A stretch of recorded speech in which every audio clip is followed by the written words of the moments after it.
మోడీ ఎప్పుడొస్తారు? ఆయన టూర్లు అయితే వాయిదాల మీద వాయిదాలు పడుతుంది, పోస్ట్ పోన్లు జరుగుతున్నాయి.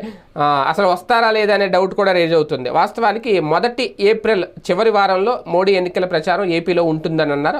ఆ డేట్ కాస్త మారి మేలోకి వెళ్ళిపోయింది. మే 3, 4 తేదీలు కన్ఫర్మ్ చేసుకోమన్నారు. తీరా ఇప్పుడు చూస్తే ఆ డేట్ మళ్ళీ 7, 8 తేదీలకు వెళ్ళిపోయింది. అవి కూడా ఒకవేళ మార్చేస్తారా లేదా అనేది ఒక డౌట్. అది కూడా మారిస్తే ఇంకా మామూలుగా ఉంటుంది. కాకపోతే ఈ 11వ తేదీతో ఎన్నికల ప్రచారం పూర్తి చేసేస్తారు కాబట్టి ఇంకా అదే ఫైనల్లో ఖచ్చితంగా అప్పుడు మోడీ ఏపీకి రావాలి. ఆయన చెప్పాలి, ఇవ్వాల్సిన హామీలు ఇవ్వాలి. కాకపోతే ఏంటంటే ఇప్పుడు ప్రస్తుతం ఆయన దేశం అంతా తిరుగుతున్నారు కాబట్టి మోడీ ఏపీకి వచ్చేసరికి ఆయన ఏపీకి రాలేకపోతున్నారా, ఏపీ మీద దృష్టి సన్నగిల్లిందా, ఏపీ మీద దృష్టి పెట్టట్లేదా అనే రకరకాల అనుమానాలు. అంటే మోడీ కనుక ఒకసారి అనుకుంటే ఒకే రోజు 4-5 రాష్ట్రాల్లో తిరిగేయచ్చు, సుడిగాల పర్యటనలు చేసేయచ్చు.